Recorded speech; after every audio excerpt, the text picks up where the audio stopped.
in the fields of Poteet where the sun beats down. Strawberries ripe and wearing their red gown. We dream in the rose of future in bloom. With every sweet harvest, we'll break through the gloom. With dirt on my hands, I rise from the pain. So here's to the passion, the joy that we find. In the rhythm of hard work, we leave fear behind. Strawberry fields are the calling our name. In the warmth of Poteet, we'll light up the flame.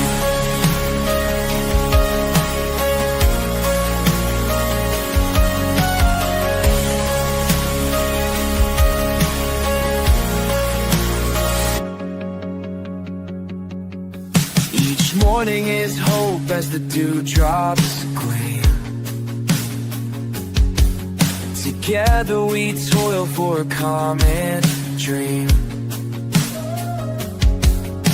Days may be tough, but we won't retreat.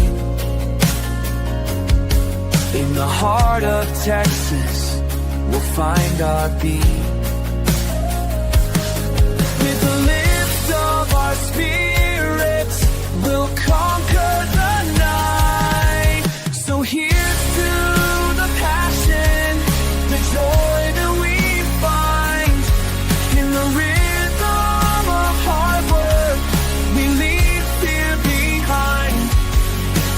Strawberry fields are the calling our name. In the warmth of Poteet, we light up the flame. Embrace the struggle, let your spirit fly. In the fields of reach for the sky.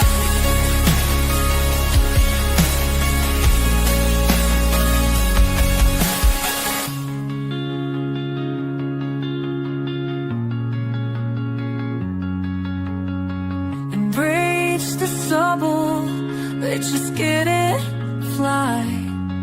In the fields of Poteet, we'll reach for the sky.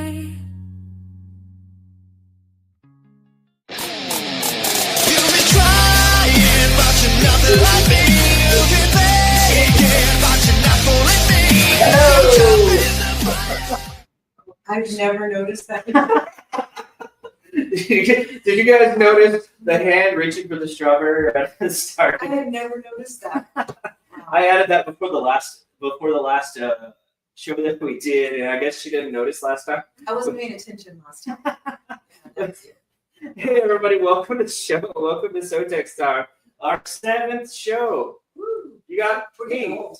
Oh yeah, this show is getting old. You got me, Pat West, and the beautiful. Joanna.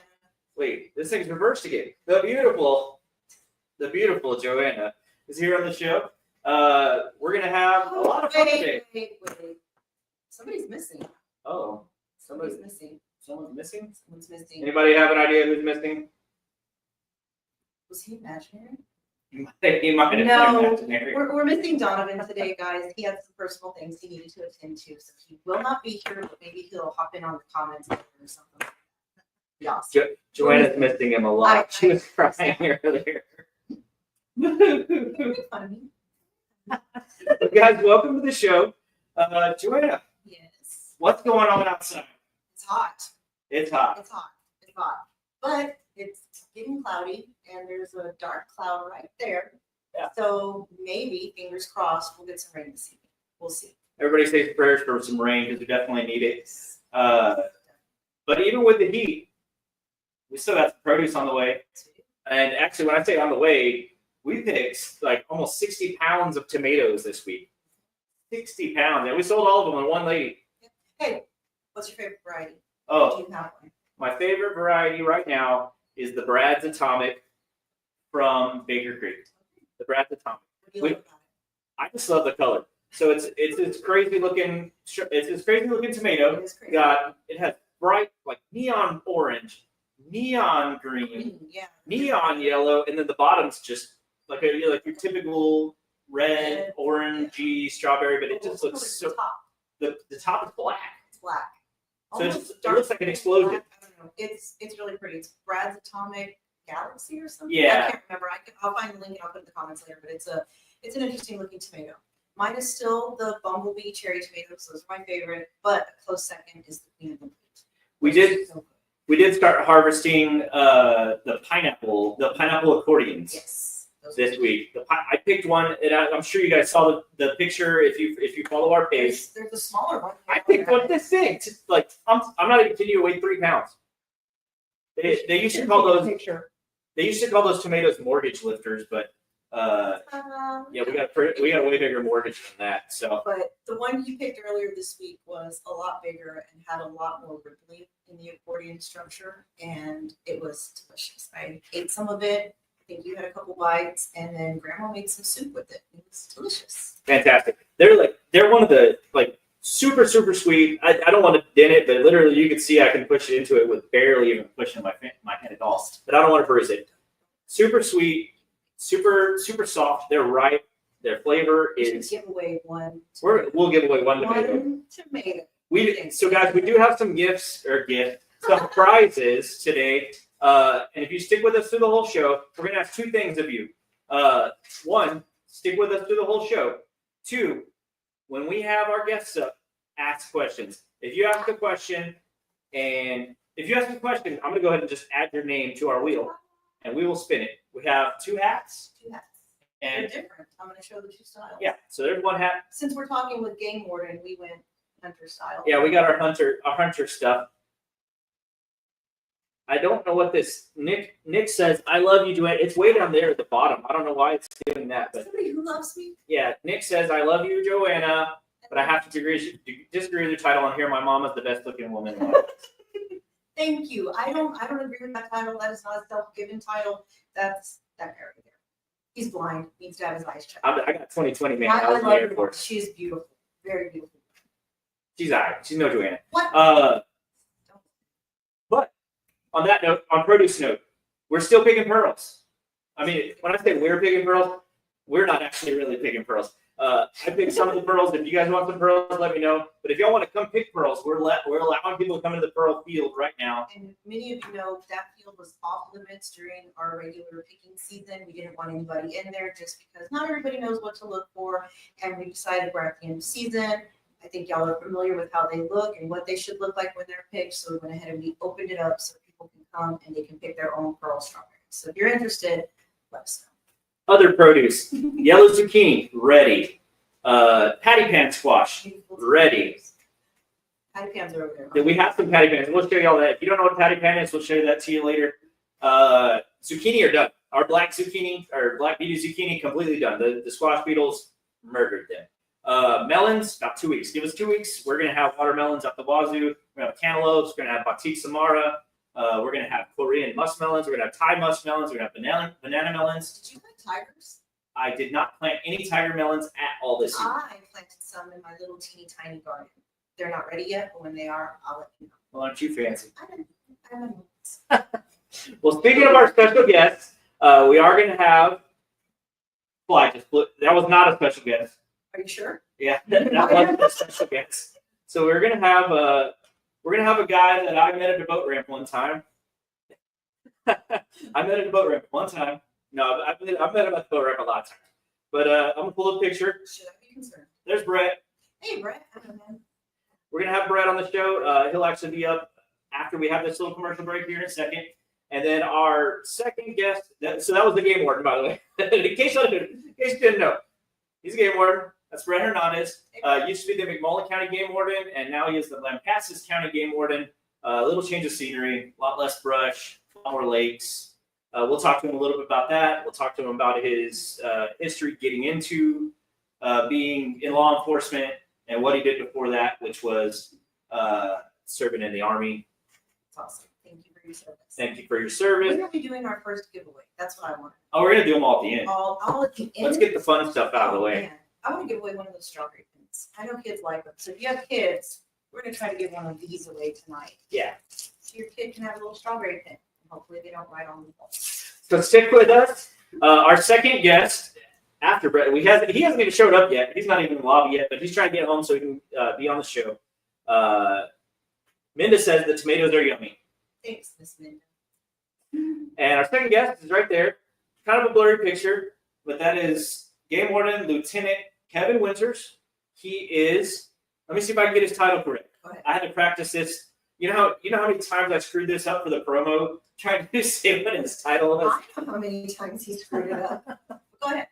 His title is the Assistant or Associate Director. I already got it wrong. It's Associate Director of Wildlife with the Texas Game Wardens, and he works exclusively with the Texas Congress on policy. That's impressive. That's fantastic. That's impressive. Who got to I've talk been to? practicing my game warden impression all week. We're gonna let you do that. I may do it later. We're gonna let you do that game warden. Guys. See if you chicken out when you're in front of the actual game Yeah, wardens. I might chicken out. But guys, get ready for a fun show. We're gonna go to a really quick commercial break. But before we go to that break, I want to talk about our sponsor. Ooh, who's our sponsor this week? We have a sponsor. Do we know him? We know him. Our sponsor is the Backyard Kitchen, located at 985 Avenue H in Poteet, Texas. The Backyard Kitchen currently has a family combo deal that you can get 4 cheeseburgers, And the loaded fry. 1 with fry, 4 drinks for just $24.99. Can you believe that? That's a steal in this economy. Seriously, it's a steal. That's It's a steal. a deal of a deal. But with that being said, I want you guys to see this new commercial. Let me know what you think of it. Brad absolutely loved it. But guys, we'll be back in a moment with our first guest. See you in a bit. Hey guys, Pat with SoTex here to talk to you about the Backyard Kitchen. Located at 973 Avenue H in Poteet, Texas, the Backyard Kitchen has all kinds of crazy stuff going on. Make sure to book them for your next event or go see them. This week, Tuesday through Thursday, they have their family meal deal for just $24.99. You can get 4 cheeseburgers, 4 drinks, and 1 large family loaded fry. That's a steal of a deal. Go see them at the Backyard Kitchen.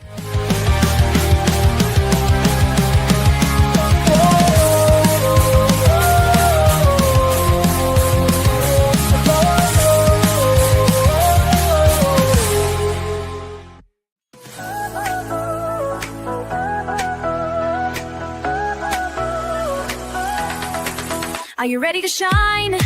Make your mark this time. SoTex time is here. In the spotlight you'll climb. Join the wave of success. Let your brand be heard. In this vibrant show, spread the word, spread the word. Tune in, don't miss, now's your chance. Together we'll rise, let's take a stand.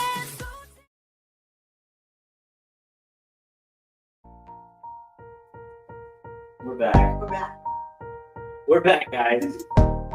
Welcome back to SoTex time. We want to welcome in a guy that's a lot of fun to talk to.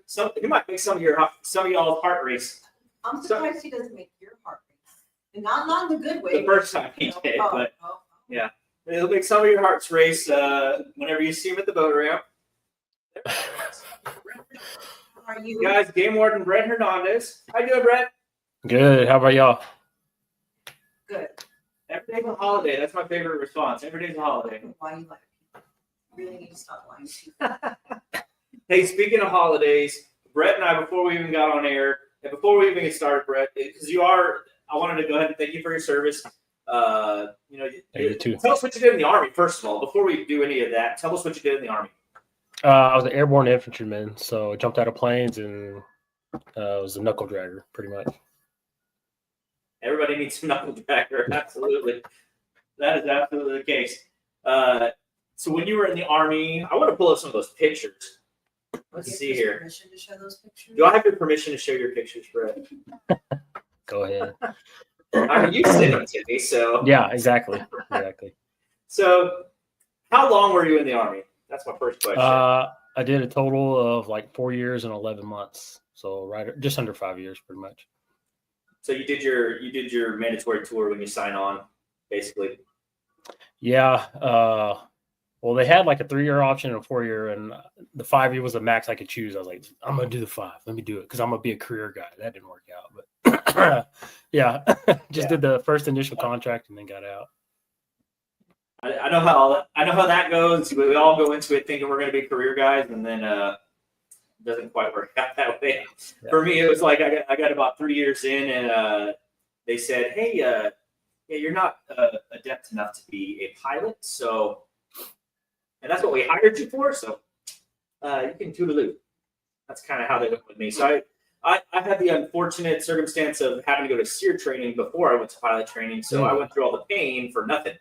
Yeah, it was a really fun camping trip with a really, really bad ending. Yeah, I never got to go to that. I heard a lot of stories from the guys that went, and I was glad I didn't.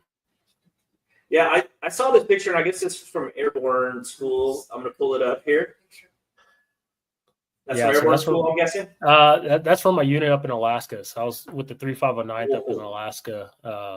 We were called the Arctic Airborne guys. We were the only airborne unit on, I guess, the west coast of the U.S. pretty much. Everybody else is either North Carolina or the other guys were in Italy. Or other than that, you're the special forces kind of guys. So we were the only West Coast guys that were airborne on that side. Joanne has a question for you. How did you like Alaska? I loved it. Oh my gosh. If I could live anywhere else, honestly, Alaska.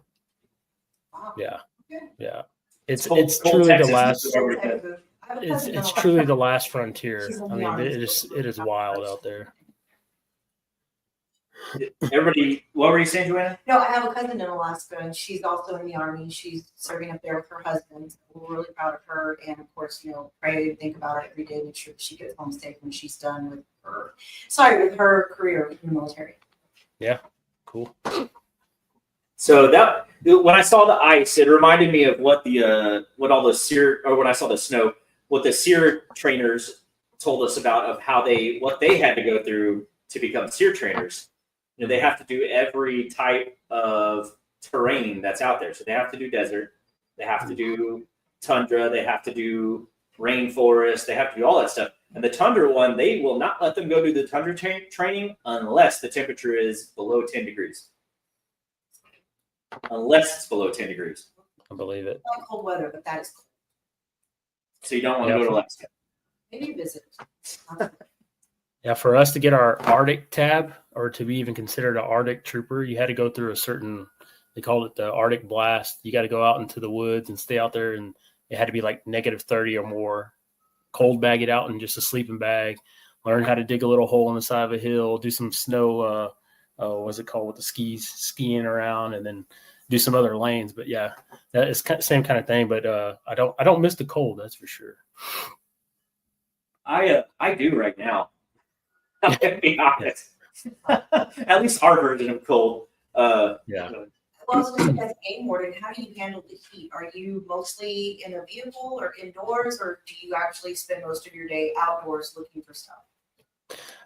So yeah, I mean, our motto is off the streets and on the creeks kind of thing. So we're really outdoors all the time, or try to be. I mean, we do look for our breaks in the AC, no doubt, but most of the time we're walking up and down the rivers or around the boat ramps, like how I met Pat. Just wherever we can get outside. I mean, that's kind of why we joined, being the game wardens, because we like being outdoors. We like being in the woods and outside. So yeah, that's how I feel about it for sure. Well, so you and I talked a little bit before we got on air, and I read you that little excerpt or meme or whatever, and both of us kind of got chills. So I want to read it to the audience before I do it. Just like I said, I want to thank you for your service. We do have Memorial Day coming up on Monday, and everybody, please don't say Happy Memorial Day. It's Memorial Day is a day of remembrance for everybody that gave that ultimate sacrifice. It's not supposed to be a happy day, but if you have fun and you're happy on that day, that's great, because that's what those guys fought for. And I'm sure you've been in the Army, you knew some guys that paid that price. And everybody that I've known in the Army knew some guys that paid that price. And even being in the Air Force, people that I went to OTS with paid that price. You know, I've been out of the Air Force now for 12 years, but I hear about people that I knew that were in the Air Force that just happens to. But let me read this before I get all choked up. Let me read this. Oh, I closed it. All right. This is about Memorial Day, y'all. Monday will be the most expensive holiday on the calendar. Every hot dog, every burger, every spin around the lake, or drink with friends and family is a debt purchased by others. This is not about all who serve. That day comes in the fall. This one is in honor of those who paid in life and blood, whose moms never saw them again, whose dads wept in private, whose wives raised kids alone, and whose kids only remember them from pictures. This isn't simply a day off. This is a day to remember that others paid for every free breath you get to take. Freedom. I just literally just got chills earlier, and I just got chills again.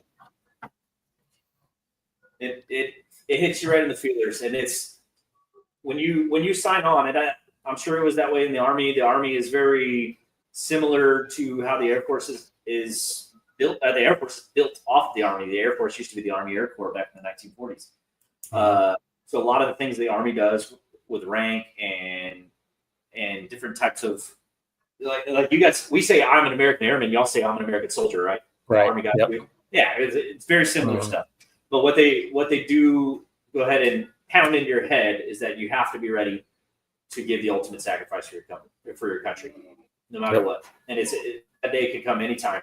So they always say if you have a religion, you have a maker, get right with your maker. You know, because this is you're doing it for everybody, and you're doing it for them. You're doing it for God, and make sthere you're right with the maker before you go to war. Is that a similar thing that you experience?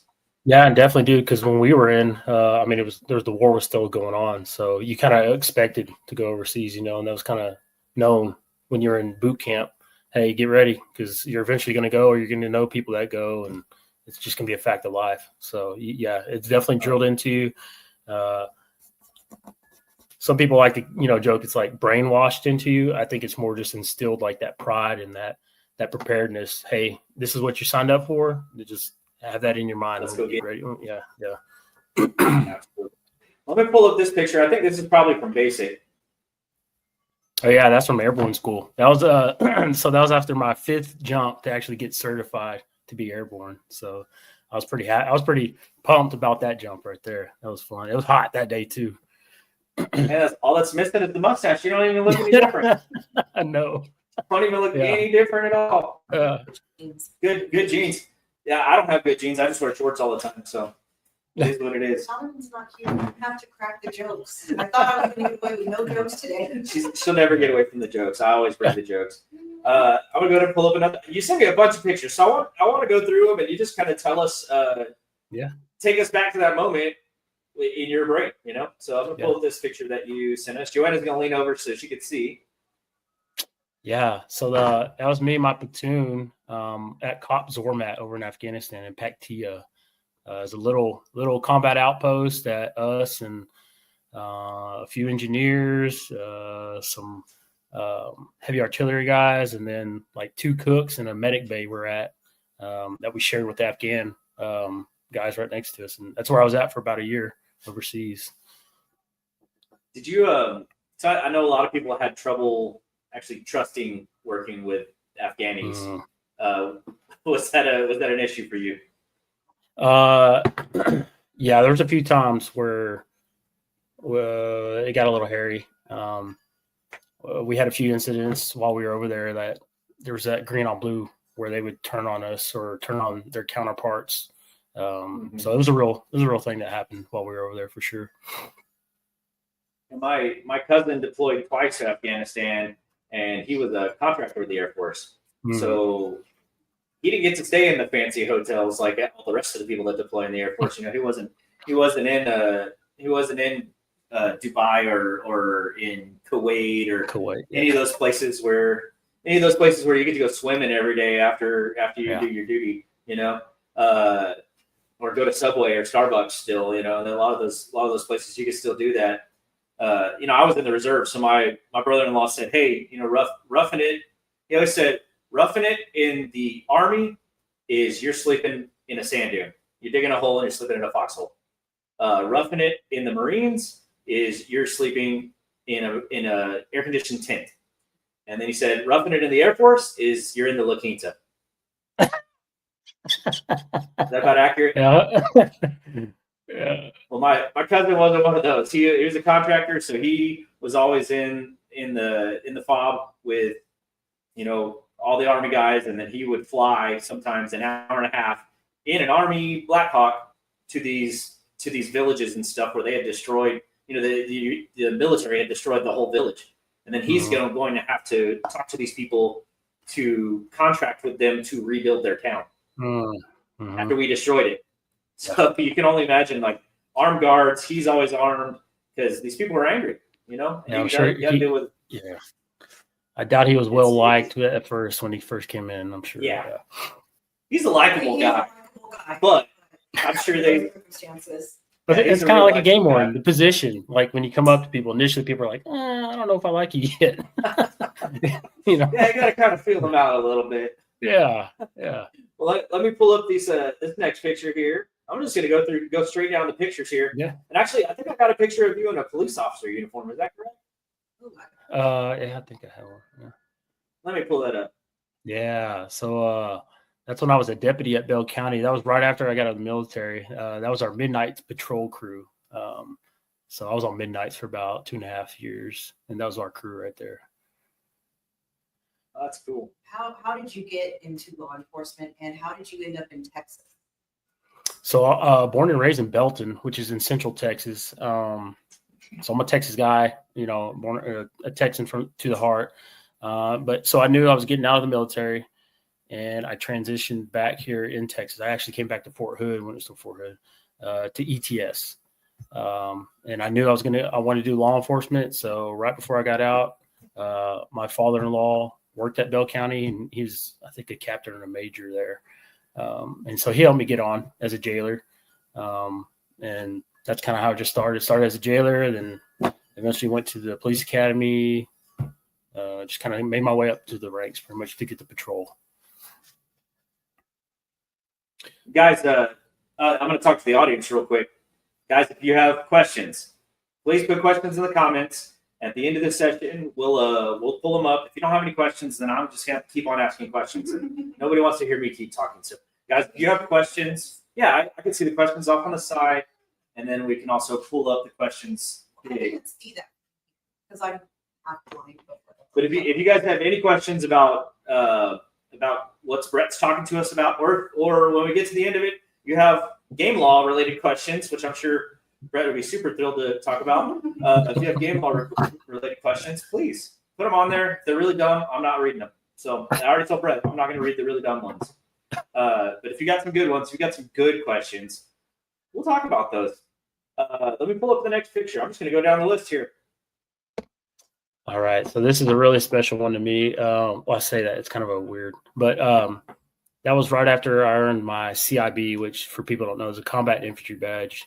So that group right there, half of those guys had just earned that badge on our last little operation. And so it's kind of like a welcome to the club. Everybody else already has it. You get punched in the chest with it to make you kind of like get those blood wing kind of thing. Yeah, without the backers. And it's kind of like a rite of passage. But man, I was pretty proud of that moment because, as an infantry guy, that's kind of what you want is that CIB. It's to show like, hey, I did my time. I actually went and did what I said I was going to do with my buddies. So it was a really cool moment for me. That's awesome. That's kind of similar to what the Marines do, right? Where they punch the emblem into their chest, like it's part of my buddy. Yeah. No, I didn't ever. The only hazing I went through was I can't even talk about it. If I told you, I'd have to kill you. All right, next picture. What's going on here? So at that moment, we were in, I forget what they call them, but they're kind of like it's an up armored vehicle. and I was on the gun that day, and it was a remote turret gun. So my buddy next to me is like, "Hey, turn real quick, take a picture." So I just turned and threw up the horns real quick, and that was pretty much that one inside a armored vehicle on that one. Always having fun. I mean, you got to have fun in everything you do. Yeah. You know? Yeah. My first solo in the T6, they sent me up to an area that was right over the top of just outside of Piedras Negras, just south of Del Rio. And my area that I was flying, I heard over the emergency comm, and it was like unmarked aircraft, please land at Carrizo Springs. Please land at Carrizo Springs. Unmarked aircraft. And they wouldn't respond. And they're like, unresponsive aircraft, unmarked aircraft. And it was on the emergency channel. They're yelling at them the whole time. And then I hear they call out my tail number, and they say it's like November 653 T6. Stay on your current course. Stay on your current course. I'm like, okay. And then I see on my radar 2 blips that are going 5 times as fast as me, and it's 2 F-16s. Right past me, and both of them freaking did a nosedive straight down to that plane. And I was on a solo, so I went invert for like 10 seconds so I could just look straight down at them to see what they were doing. And they were on both sides of that plane trying to rock him down. He was coming across from Mexico, clearly bringing something across, and they were after his ass. That was one of my most fun moments in the Air Force. Honestly, it was pretty cool. It really gave me some hope of like, maybe I could do that someday. And then they kicked me out of the Air Force. Womp womp. So I think, is this from you actually getting pinned? Yeah, that was he was the brigadier general. He was the main commander at that time. Wow. He came from the biggest fob, and he pinned all of us at our little ceremony we had at that combat outpost. So that was pretty cool. Did he actually do the punching? He didn't. That was a little platoon thing afterwards. Yeah. Y'all did the punch. Okay, I get it. It was a little rite of passage for you guys. Yeah. Yeah. By the end of it, my little badge is bent like backwards. So everybody can punch, huh? Mm-hmm. That's because you were well liked, or just because everyone likes you so much. Maybe liked and not liked by some guys. I think So it happens. Yeah. Before I pull up this next picture, guys, we're still waiting on any comment, any question. Any questions? I know we haven't even gotten into the game order stuff yet at all. But if you guys have questions for Brett Hernandez, Lampasas County Game Warden, if you have questions for him that aren't dumb, ask the question. They always say there's no dumb questions, but I don't believe that. Do you believe that? No, I believe there's no dumb questions. There's definitely dumb questions. You will not learn if you don't ask, and you never get what you don't ask for. Brett, are there dumb questions? I want to say no, but yes, sometimes there are. Yeah. All right, let's pull up this next picture. That's me and my best friend. He was my best man at my wedding, and that was right before a little patrol that we went out on. You kind of get a little bit of downtime right before you walk out, and we just kind of sat down and took a little candid photo again. But can't see who else is in that photo, but yeah, that's me and my best friend in the Army. We still talk, and I just saw him this past fall too, so that's pretty cool. That'd be awesome. It'd be fun to have you back on like July 4th timeframe or Veterans Day. And we'll bring him on too. We'll have a good old time. That'd be cool. I'm gonna read some comments real quick, and they're not from they're not questions for you, but I'm just gonna read some comments real quick. Joe Garza says, "Howdy, Gig'em from Hawaii." Oh, nice. Hawaii. Joe, I hope you watched that A&M Auburn game because they laid the wood. It was good. It was real good. I heard from the other room that it was a good game. That was a real good game. I liked it. I hope they do about 4 more just like that, and then they'll get into the NCAAs.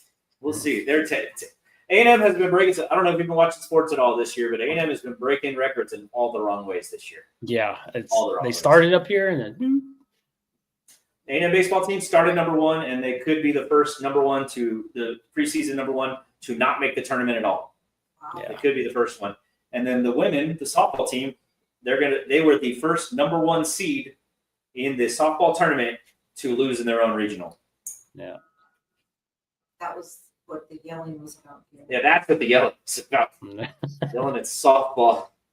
There's any one thing that'll get me going more than my wife, it's sports. It's Aggie sports. So, and then I'm gonna pull up one more from Joe. He is saluting you, sir. Thanks, Joe. All right, so I'm gonna go ahead and pull up some more pictures next in the line here. That was fun. Yeah, that was my team leader. Right after we kind of got into a little skirmish, we had the photo guy with us, that patrol, and team leaders just kind of give me some direction on that and kind of where to, sectors of fire and all that. So I didn't even know he took that picture till after the patrol. And the camera guy was like, "Hey, look what I got. It's a pretty cool photo." I was like, "Oh, dude, send that to me. That is cool." Yeah, that's really. And that was you were literally in the middle of a firefight and you took a picture. Yeah, like had just happened. Either it had just happened or was about to happen. And I think that's why he's one of those photograph guys that was trying to get, in the moment pictures and stuff like that. So Gotcha. I'll pull up this next picture. You sent me a lot of pictures. yeah, Well, I'm getting to the good stuff. This is on our way back from Afghanistan, and where you stop and they give you like a 2-beer limit every night. And needless to say, we found ways to get more than just 2 beers that night. You know what I mean? So you always do. Yeah. They put a limit on you. Like, limits are made to be broken, right? Mm-hmm. No, you're supposed to answer no, Brent. I'm sorry, to be broken. Got it. Supposed to answer no, Brent. All right, tell us about that picture. Another little pre-patrol photo. That was kind of like the guy in the middle there, Efren Orozco. He's one of my good buddies too. And then the rest of those guys are all team leaders. So I thought that one was kind of funny because all those guys were like in charge of me and always kind of hazed me a little bit, but I kind of looked up to them. So it was like the group of guys that I looked up to that, treated me like little brother. Yeah, that's how I feel about Joanna. What? Your little brother? No, you haze me, but I look up to you. I haze you, but okay. Whatever you say. Sometimes, Brett, I'm out there picking strawberries. I just feel a strawberry hit me in the side of the face, and I'm like, that's a lie.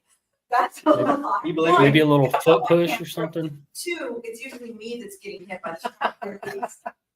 Hey, back me up on this. All hazing every day, all day, every day. No.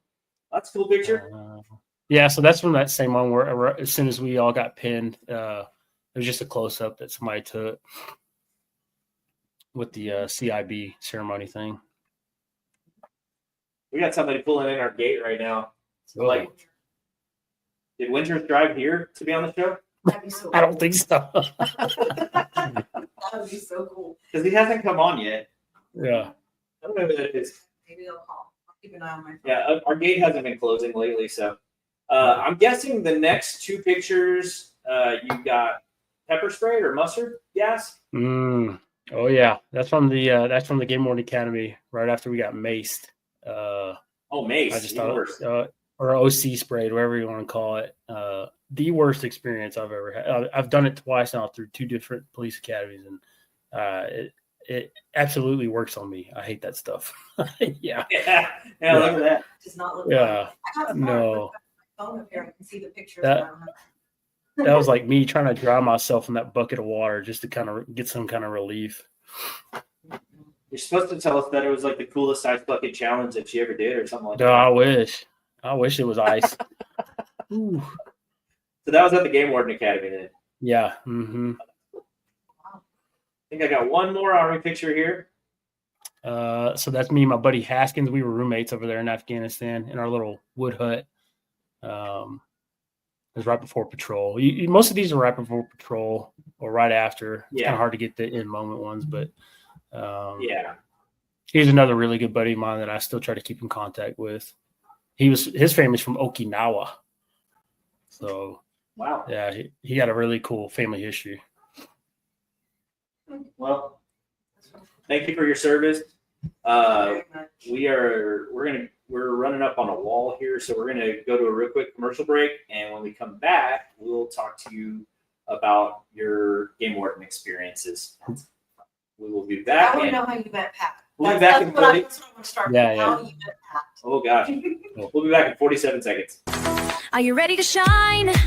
Make your mark this time. SoTex time is here. In the spotlight, you'll climb. Then I realized Join the wave of success. Let your brand be heard. In this vibrant show, spread the word, spread the word. Tune in, don't miss, now's your chance. Together we'll rise, let's take a stand. SoTex time, where your dreams collide. Come and advertise, let's take this ride. With every show, we bring the spark. Join us now, light up the dark.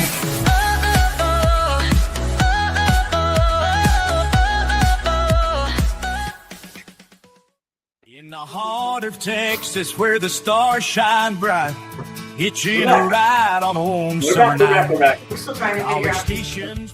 We're over here still trying to figure out who came in our gate. Oh well. Stranger danger. Stranger danger. Still waiting on winners too, but we'll go into a little bit about what's that? Go ahead. I think he just sent me a message, said he's in the backstage, whatever that is. Oh. Gotta let him in. Oh, he's There right he is. there. Oh, he's I hiding. didn't even see that we had him down there. So Bring him I'm gonna go ahead and bring him in. Cool. We'll still talk to you a little bit more about your Game Warden stuff, but ladies and gentlemen, please welcome to the stage. That's it. Kevin Winters. Hey Kevin, how's it going? Hey, good afternoon. How y'all doing? Appreciate y'all for having me Every on. day's a holiday. Yeah, no, we're glad you're here. We were just about to talk to Brett about how Joanna wants to know how Brett met me. Yes. How did you meet? Oh, Very I'm mind act- want to know. I'm actually kind of jealous because like Brant had a lot of selfies that he shared with y'all, and I don't think I sent that many. So Oh man.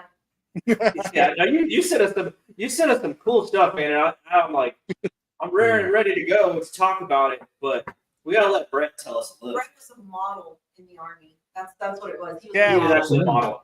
Yeah. Yeah. All right. So how did y'all meet? So gosh, I think it was my first duck season there on Choke Canyon Reservoir. And I ran into Pat and some of his guys, and Pat was just straight up with me the whole time. He helped me actually learn birds because I didn't know my ducks very well. And I came to Pat when I didn't know my birds. Like, hey, Pat, what is this, dude? You got to help me on this. So Pat was like my go-to guy, really. He was like I don't want to throw him or blast him, but he's kind of my eyes and ears out there when I couldn't be. Yeah.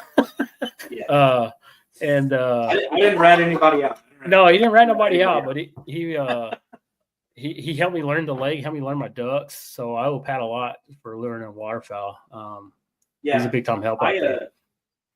I tell a story to some of my clients about a time that you and the live oak warden were at the 99 ramp, and you and the live oak warden were at the 99 ramp, and I came up, and on one of my client's stringers, they had 2 canvasback hens and a redhead hen, and he looked at the customer. He said, "I'm gonna have to write you a damn ticket." And I was like, "The hell you are!" And you just started laughing. You're gonna tell him Yeah. You just started laughing, and he's like, "Why are you laughing?" And you're like, "You should probably listen to him. He sees these birds every day." And the guy's like, "What is this? What are these then?" And I was like, "It's 2 canvasbacks and a redhead." And he goes, "Really?" And I was like, "Yeah, there's this fancy thing called Google. You should try it sometime." And he just started laughing too. It was all good. And there was definitely a bunch of birds where I was stumped, and I think I sent you and some of your other guys, like, "Hey, what is this?"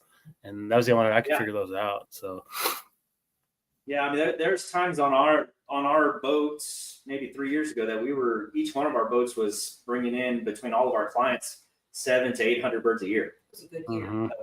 That we were logging off of our boats, and sometimes those hunts were 5 and 6 guys, so it adds up pretty fast. But we see a lot of birds. we're able to figure it out. But yeah, that's how Brett and I met. That's cute.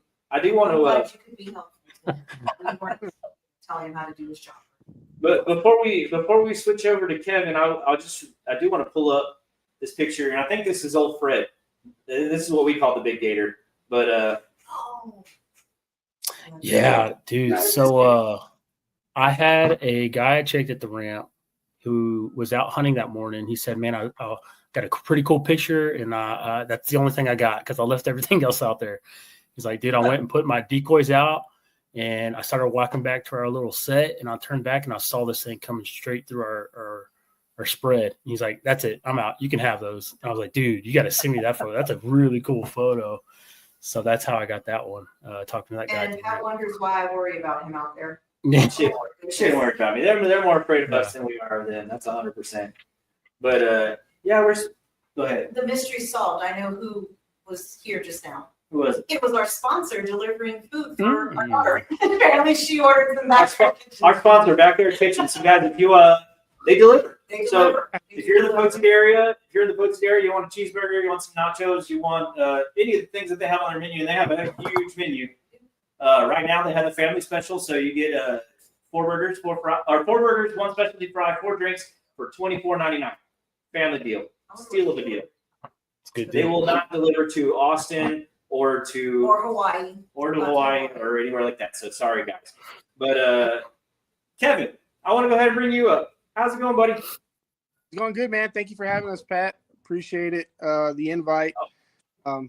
You've always been good with us. I'm glad to be able to come on and talk with you guys for a little bit. Yes, sir. So tell us a little bit about yourself. You're from San Antonio, right? Yeah, well, that's what I'm going to tell you. I'm originally from LA, but I got to Texas. From where? So, yeah, I was born out in Bellflower, California, and then yeah, man. He got here as soon as he could. Yes, I did, man. I got here as fast as I could, and I'm Texas. I'm a Longhorn fan, so sorry, but even keeps adding up. So we'll talk to Kevin later. No. Yeah.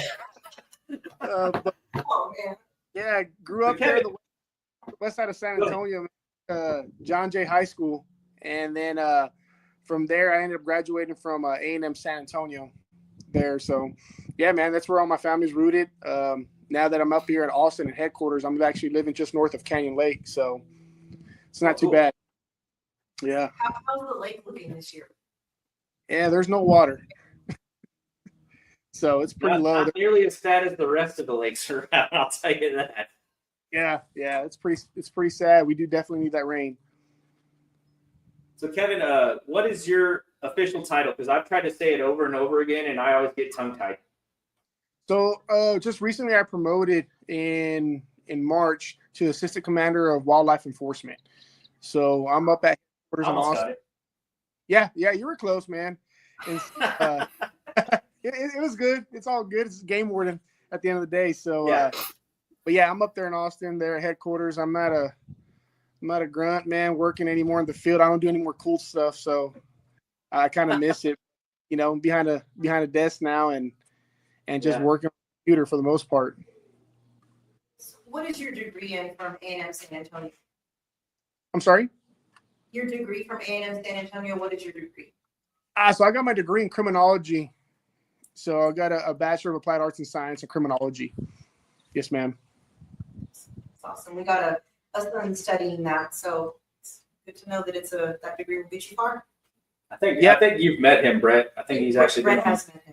He's actually been on the boat with me when you were at the boat ramp. I tried to get him to be a game warden, and he said, I can't remember what he said. He said his school's almost impossible to get into. And I think I actually read that in your bio, Kevin. You said that you were so happy to get into game warden school because it's like less than 3% of people that apply get in. It's almost like getting into Harvard of criminal. Yeah, it's a very selective process to be a Texas game warden. With the fact that you also got to have a 4-year bachelor's degree.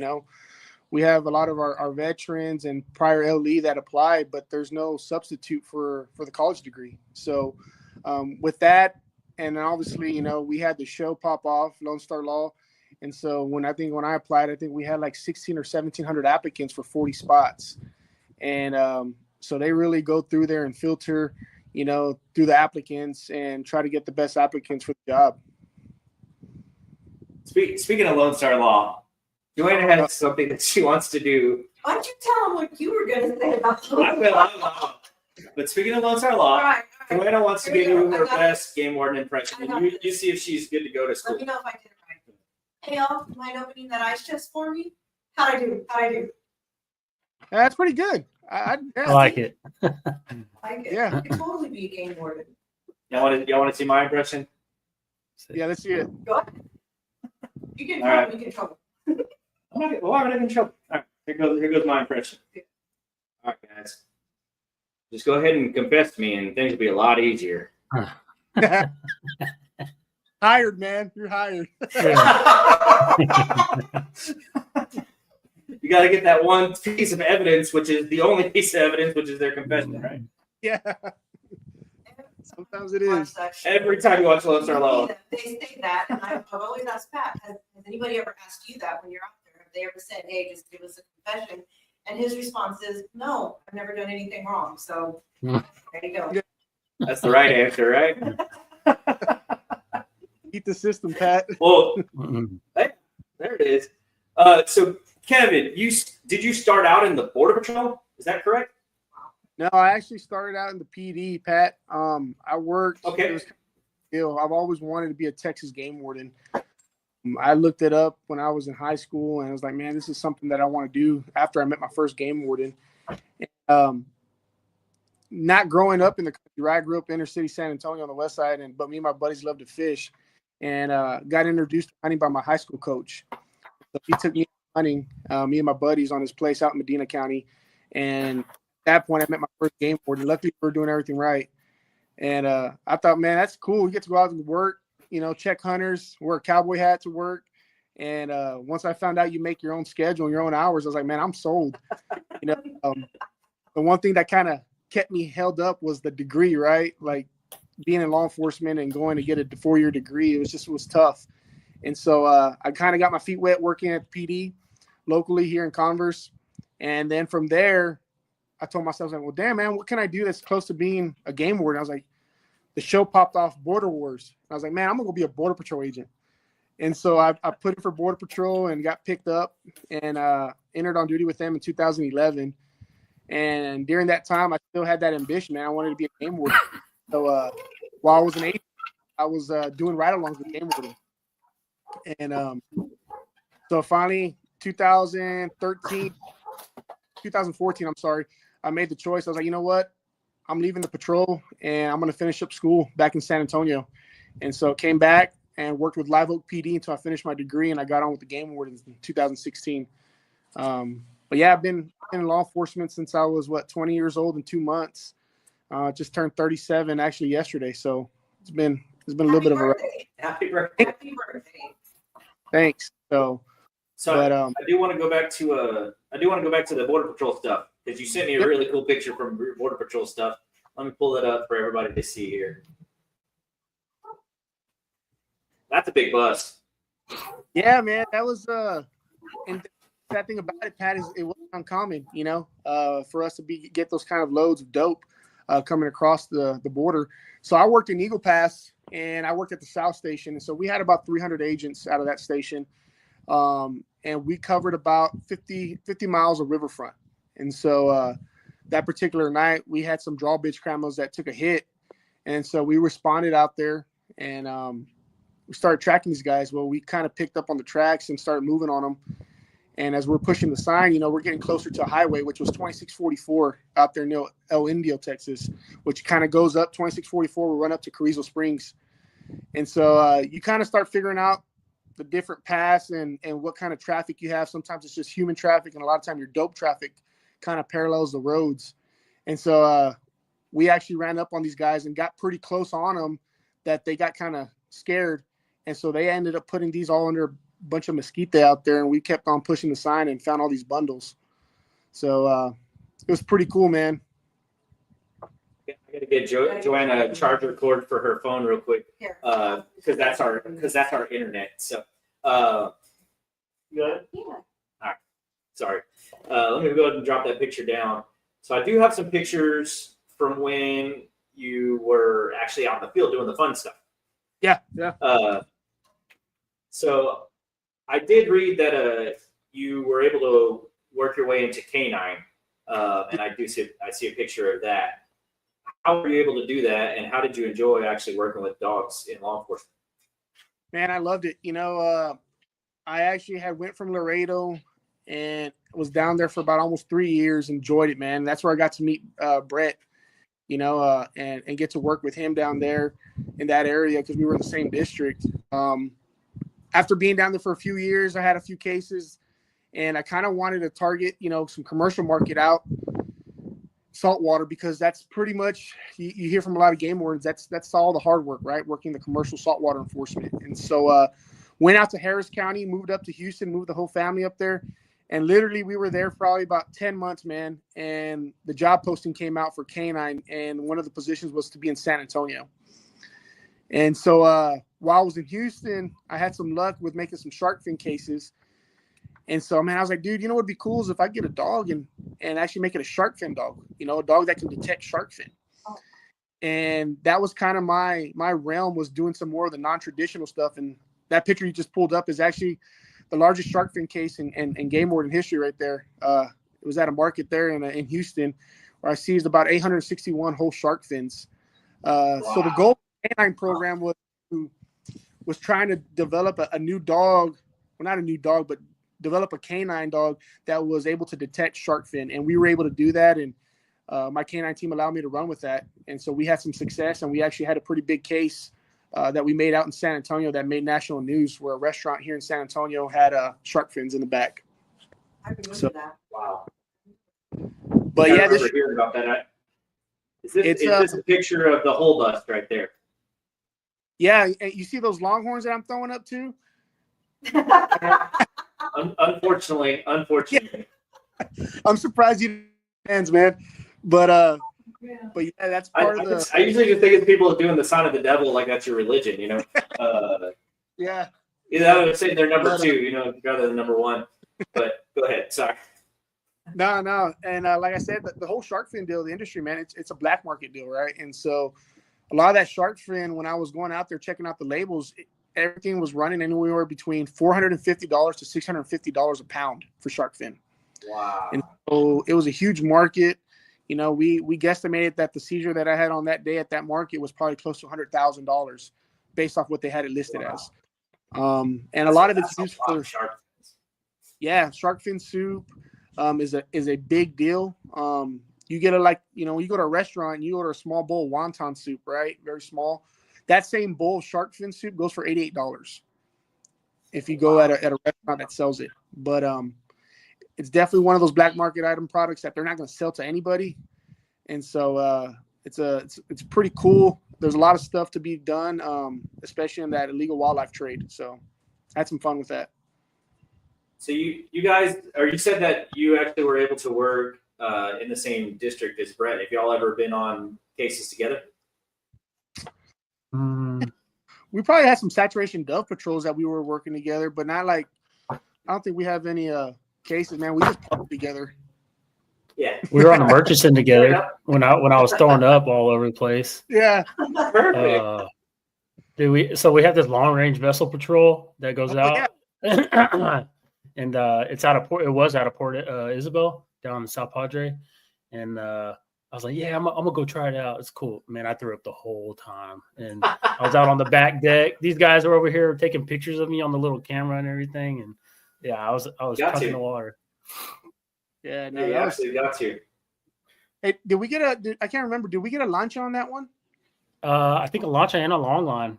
Yeah. So yeah, we had a launch. I think if that's the one, I remember because we were out there and we had some guys come in from Mexico into U.S. waters, and they had a refrigerator full of red snapper. Mm-hmm. I remember seeing that in the news too. Yeah. So now, but yeah, that's probably the closest we got to work, because I think, what year did you come out, Brett? I was 2020. Okay, yeah. No. 19, no? It was 1920. Yeah, it was one of those. It was a short period of time because I left Webb County in 19. So it was a short window that we got to work together in the same district. So I have a really intriguing picture that you sent me, and you sent me the link to it, but can you tell us a little bit about this? Yeah, man. So Believe it or not, it was my day off. I was checking emails on the crapper. I'm gonna be honest with you. And I saw this come in, because we get notified every time there's any type of aerial activity taking place in your county, right? And so I knew this ranch, and I knew they did a lot of exotic hunts, but it was kind of weird because I noticed that they had a bunch of hunts that they were offering up. Were not hunts, but they were going out there to manage a bunch of wildlife. And I was like, man, this doesn't make sense because they have an opportunity to sell these hunts. Long story short, man, I go and interview the guy, the pilot, who's on the far left, right behind the Aoudad, and talk to him. His name was Inocente Sanchez. And so come to find out, those guys went up to go find an Aoudad because they tried hunting them from the ground. They couldn't get them. So they went up in the air to go hunt this Aoudad, and these guys had paid about $12,000 to shoot 4 animals. And so any type of sport hunting from a helicopter up in the air, it's deemed illegal by both state and federal law. It's a violation of the Airborne Hunting Act. I ended up meeting with the guys. The guy on the far right was an outfitter who was a guide, and then the guy in the middle was the actual hunter who was from out of state. They all admitted that they just went up there for fun, man, to try to hunt the animal. The guy was trying to fill a $12,000 bag, and he worked for the oil companies, and so they were just trying to get it filled. So they thought it'd be easy to go up in a helicopter and shoot these animals. So they ended up shooting this Aoudad that was out on the property, and then they ended up noticing that there was a black buck inside of a high fence enclosure. So he ended up shooting the black buck while I was inside the high fence from the helicopter. And so long story short on that part too, the guy was from out of state, was claiming to be a Texas resident, had a Texas resident license, hunting license, when he wasn't a resident. He was an out-of-state resident. And so we ended up getting him prosecuted through the U.S. Southern District Court, and all 4 of them ended up pleading guilty. We had the landowner who approved for them to go out there and do that, the pilot, the hunter himself, and as well as the outfitter, all pled guilty in federal court. And it was the first Airborne Hunting Act case, as far as we know, to get prosecuted federally in like almost over 20 years. So it was pretty successful, man. It was a pretty good case. And it just happened to be, like I said, man, I was just kind of looking over emails and found this. Well, I've only ever had to deal with a federal game warden once. How did that go? He actually gave me a warning. What did you do? Oh, We were or not do? we were 7.5 miles offshore. We were a half mile outside of state waters, and I had a state limit of snapper. So he confiscated my snapper and wrote me a warning. Well, it was a state game warden that wrote me the ticket, and then the federal warden called me and said, "Hey, this is the evidence I have." And I was like, "That's absolutely correct." And he's like, "Well, tell you what, you're going to get a warning, and it'll be deferred to adjudication." So that's the one time I dealt with a federal warden. They were real nice to you, man. Yeah. I showed him on my track. He didn't make you admit it? No, I admitted it.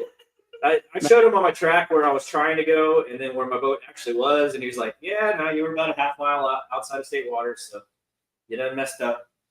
Yeah. Nah, It's what it is. I'll be honest with you, Pat, man, most of us, game wardens, even the federal guys, it's not about numbers or tickets, right? Like for us, it's about going out and educating people, because a lot of times people just don't know the rules, it gets so confusing. And so, 95, 98% of our people that we encounter, it's just a compliance check. Everybody's good people. They're out there doing the right things. And every now and then you'll catch that person that's intentionally trying to break the law. And that's, very few, far between. We deal with a lot of great people here in Texas. So it makes our job easy for sure. I got a bunch of pictures that I can pull up, and I have one picture or several pictures that you sent me that are especially going to pique her interest. Well, my camera's reversed, so I'm pointing at her right now, but actually she's right there. So A bunch with this grid that we have. yeah, I think I have my camera reversed. But let me pull this picture up. Can you tell us a little bit about that? Let me get closer so I can look. Well, this isn't going to be the one, but this is. Yeah, man, I was a lot skinnier back then. Weren't we all? Yeah, man, it got me looking back. But no, so this case was kind of a unique deal. Back in like 2017, man, I was out in Laredo working as a game warden. I get a call about a black bear that had been hit off of 83. And so I was like, man, I need to go check this out. Like I need to go find this black bear that got hit. And so I run out there and I can't find it. And so I'm like, man, what is going on? There was blood all over the road on the picture that I got. So I was like, it has to be here somewhere. Well, me being a game warden, right, I was kind of pulling a Brett, man. I actually started taking selfies of myself out there. It started snowing. So I like to give Brett a hard time, man. He's my boy. So, but I started taking pictures of myself because it started snowing that night. And out of nowhere, I see some headlights coming out of a ranch. And so I go out there to go make contact with him, just kind of say, hey, man, what's going on? Got a report of a bear that's supposed to be right in this area and it's nowhere to be found. And this was already close to about 11:30 midnight. And so I'm talking to the guys and they come up to me speaking Spanish. And I'm like, all right, cool. I speak Spanish. So I'm like, hey, I tell him who I am, what I'm doing. And he goes, well, you can't come in here. And for me, it was kind of odd because I wasn't even asking to go in the property, right? And so I'm like, well, what are y'all doing? And they were like saying, oh, we're picking up some tables. And I was like, this is the middle of the night, middle of nowhere. And I got a report of a bear just getting hit. Like something's not adding up. Well, about that time, 2 of the guys come out of the brush. So there's now 4 guys and I'm by myself out in the middle of nowhere. I'm out of my truck. And you just kind of get that gut feeling, man. You're like, man, something's up, and just not judging, but kind of criminally profiling, right? You kind of see like, hey, something's up here. And I picked up on some of the guys' tattoos that he had that were gang affiliated tattoos. He ended up being part of the Mexican mafia. And ended up having a conversation, real cool, very laid back. So what I ended up doing, I was like, man, there's something going on here. So I pulled out and I parked down the highway and I literally backed my truck blacked out into the brush. And I'm just sitting there. And these guys rolled through about 30 minutes later. And I was like, man, this bear's probably somewhere on that property. So I go in there to go inspect, try to find this black bear. And I end up running to a little fence on the ground. I'm like, what is this fence? There was a light in the back of the property where it was a low fence property. And there was a light and I could see it. And I was like, what are they doing? I was like, man, maybe they're skinning out this bear or something, But I couldn't hear nobody. So I walked back there. And I see this little corral, and I look down, there's a big old hole, and I'm like, holy crap, there's an alligator in here. And so there's like this alligator that I'm on, but it was at night.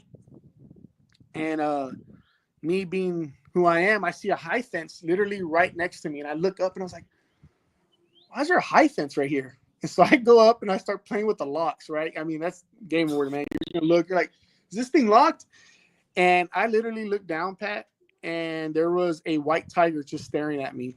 As I on the lock, and I was like, holy crap, and this was the female tiger that was laid up against the fence at that time.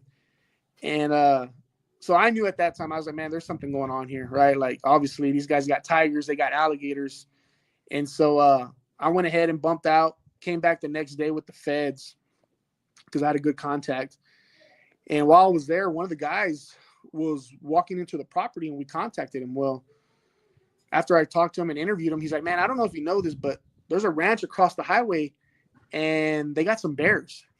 I was like, you got to be, kidding me. Like, seriously? And so we go out to that other place and sure enough, there's 2 black bears. And this is him right here that they had in their possession, man. And obviously, as you guys know, black bears are considered to be a threatened species in Texas. And so, at this point, I'm just kind of like, all right, man, we got a lot going on here. And these dudes are some heavy hitters with somebody, And after this comes out, I ended up working because they didn't have the required permits. You cannot possess, obviously, a threatened species without permits. The alligator, you got to have permits as well. The tigers, there was actually a county ordinance that prohibited the possession of dangerous wild animals. And so we ended up working on the seizure of this. And little did I know, by the time I knew it, man, I was getting calls from everybody. The FBI, DEA, ATF, everybody was calling. Like, hey, man, we heard you got some tigers. I was like, yeah. I was like, they were like, well, we got a bunch of heavy hitters that are posing with white tigers in this area. We just don't know where it's coming from. I was like, well, I know where they're at, man. Like, I met the dudes. Well, I ended up talking to them, and they ended up calling me in, and they're like, hey, we got to know, man, like, who are you talking to? So they pulled out this big old board. I felt like I was in a movie, and they have all these mugshots, these pictures. And I'm literally going through them, and I'm like, oh, not that guy, not that guy. And they're like, oh, I go to the very top, the main guy that's pyramided off of him. Like, yeah, he was calling me. I was talking to him. And they're like, you were talking to so-and-so? They were like, yeah. I was like, we haven't seen him in 10 years. We've been looking for him. I was like, well, he's calling me on my cell phone, guys. So I was like, he's telling me not to take his tigers. And we ended up seizing his tigers. He ends up getting picked up by the U.S. Marshals shortly after that. And whenever they were going through his phone, they ended up finding that cub bear. He was taking the cub bear a bath. And so I was like, all right, cool. The bear came from here. What happened was they were walking that bear that night, that cub bear. That was a cub from those two bears that you have a picture of. And he heard the vehicles passing on 83. Well, he had associated those vehicles with food. So he took off running towards a road and got hit. And that was the picture of that black bear that I had received in the first place. And so we ended up seizing the bears. They ended up going up to a zoo. And the tigers ended up going to a sanctuary here in Texas. And that alligator ended up also going to a facility to house them as well. But yeah, you never know what you're going to run into out in the field. You know, you're just kind of just walking and you're doing your game warden work. And by the time you know it, you're running into a case with individuals from, cartels and that are in possession of all these, wildlife, and it's a big deal, and a lot of people really don't know, but, you got human smuggling, you got drug smuggling, you got money laundering, and number 4 in the world is wildlife smuggling. It's a big industry where a lot of people make money off of. So it just happened to be that something that I ran into while we're out there doing our job, So that guy you ran into, his nickname wasn't El Viento, was it? Oh. No, actually, they called him I know El you're going with Tigre. this. So no, go ahead. His name was El Tigre, so no, it wasn't that guy. Okay. So we have a friend that we had on the show 2 weeks ago. He wrote a book called Shadows Over Poteet, which I really recommend getting it. We could probably get y'all a copy for free if y'all want to read it. It's 120 pages. It's a short read, but it's a good read. It's a good read, and it's loosely based on somewhat on reality, somewhat not on reality of things that happen in Poteet. So I don't want to know. I actually don't want to know because of what's in it. But I think we could probably get y'all some copies if y'all are interested in reading the book. But you got to tell them the character's name. But the main cartel character, when you said he disappeared for 10 years, the main character in the cartel in this book disappeared for 10 years, and his name is El Viento. He's the wind. He moves like the wind. Yeah, Changed his name. That's probably what it was. And he's friends with Carmen Sandiego or whatever, and he's friends with Clay Rios. Clay Rios is Clay Rios. No. No, Clay Rios is chasing him, and some senator is like actually friends with the cartel person, and everybody's like, it's a good read. Like I said, it's a really good read. But it's a good read. It's interesting, and there's a part 2 that will be coming out probably in about the next year, I would say. Yeah, he'll be coming out with a part 2. But he's a local guy, and he wrote a book. Like I said, it's only 120 pages. It took me like an hour and a half to read through it, but I think it'd be a fun little read. It kind of reminds me of those corny crime shows where they're like, they go start chasing somebody. They walk up on somebody and they're like, "Hey, you!" And the guy's like, "Oh shit, gotta go." Starts hauling ass. And then when he catches them, the guy spits on him. The corny crime shows. Yeah, some people are into that. But on that note, so guys, we're gonna go to a real quick commercial break. But when we come back, I want to talk a little bit to you about OGT and gear for game wardens. I know Kevin, you're definitely very involved in that. Brett, I don't know if you're involved in that very much, but I would like to find out. So when we come back in a minute and 14 seconds, we will talk to you guys about that. Hey guys, Pat with SoTex here to talk to you about the Backyard Kitchen. Located at 973 Avenue H in Poteet, Texas, the Backyard Kitchen has all kinds of crazy stuff going on. Make sure to book them for your next event or go see them. This week, Tuesday through Thursday, they have their family meal deal for just $24.99. You can get 4 cheeseburgers, 4 drinks, and 1 large family loaded fry. That's a steal of a deal. Go see them at the Backyard Kitchen.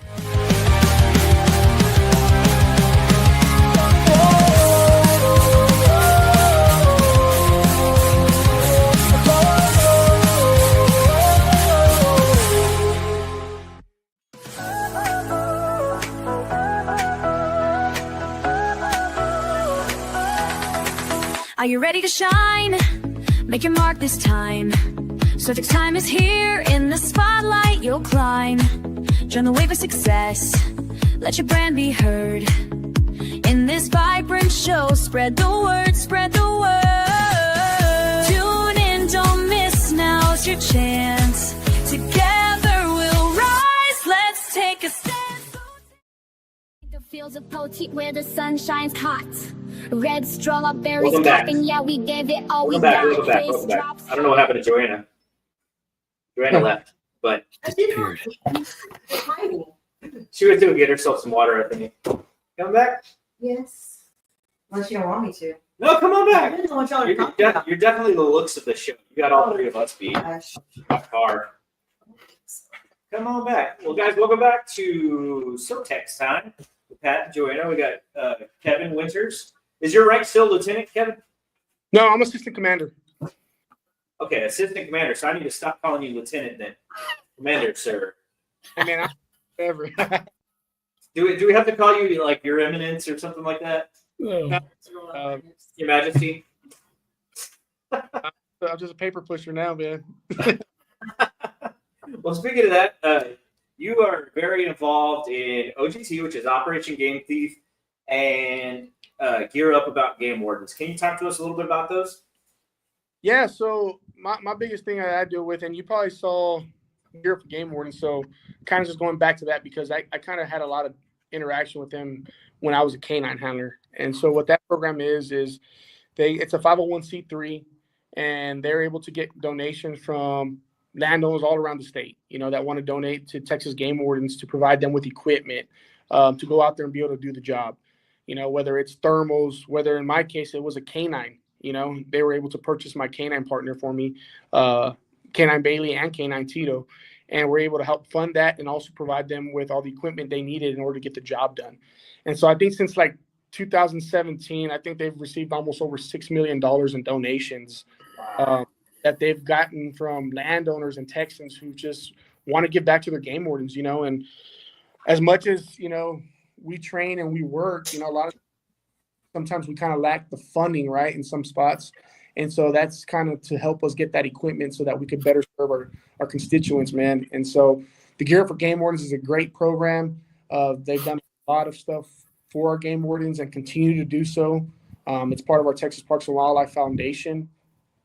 Kind of breaking off from that, Operation Game Thief is the program that I was over when I was the lieutenant. And so that's our wildlife crime stopper program. So that's anybody that's out in the field. If you guys want to call 24/7 to report a wildlife crime that's in progress, you can do so. And when you do call, you can remain anonymous if you want, and we could provide up to $1,000 reward based off the information that you provide if their individuals are convicted. And so that program is also part of Texas Parks and Wildlife, but it's also a 501c3 program, nonprofit. So we do have shoots, which are our clay shoots that we have throughout the state. We currently have them in San Antonio, Houston, Austin, Fort Worth, and we just added Odessa this year.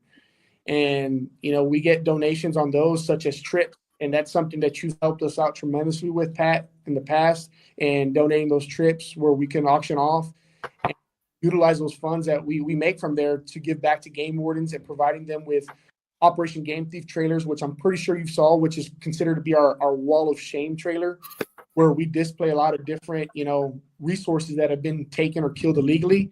And we take them back into the community to show them, what your Texas game wardens are doing and how we protect that resource on a daily basis.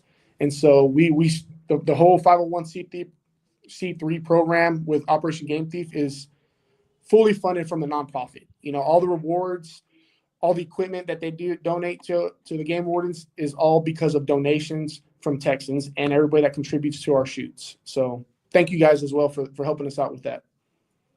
I think this year Miss Wutrich contacted us to donate another duck hunt, and we don't know what the lake's going to look like. Joaquin is sitting at 13.5% right now, with no relief in sight. So I told her that we would donate a javelina hunt because we were probably one of the furthest north places in the state that actually has a good amount of javelinas. And I told her we would donate a javelina hunt. So Good. Those things scare me. she's definitely afraid of javelinas. So afraid of Yeah. javelinas. But But for the viewing audience, I'm going to go ahead and run across the ticker right here. I thought I was down at the bottom. If you guys do happen to have anything that that you need to call into Operation Game Thieves, that's the phone number right there, 1-800-792-4263. If you have something that you want to talk to the game wardens about and get them on the scene ASAP, that's the number. That's what we go to. And just to kind of add on to that, Pat, so we just recently acquired what is going to be the Tip 411 program. So kind of adding on to that, I get it, man. We're in the 21st century. Nobody wants to call an 800 number. So we're adding the texting option as well. So where you be able to text Awesome. and tip and add pictures and whatever that you may have to that tip. And then we'll be able to give that stuff into our game warden so that they go out there and respond and take care of those situations. And again, completely anonymous if you want to remain anonymous. And if you do, you still are able to receive that award if everything goes through. Pretty cool. That's pretty cool. I mean, it's good to have a great relationship with the game wardens that you know. Like from an outfitter standpoint, it's good to have a great relationship for exactly that reason. And I know I've sent Brett some pictures before and been like, hey, dude, look what I found over here. Yeah. Drop him a pin. But I'm not a rat or anything. But no, I know that a lot. Sorry, what'd you say, Kevin? Sorry. You're protecting the resource, man. That's what you're doing. Yeah. So that's the conversation that Brett and I have always had is we just want people to play by the same rules, people that have the same rules. Because when people operate outside of the law, they're not playing by the same rules as me. It's not fair to me. It's not fair to my customers. It's not fair to anybody if they're not operating within the same rule structure. That's it. And that's that.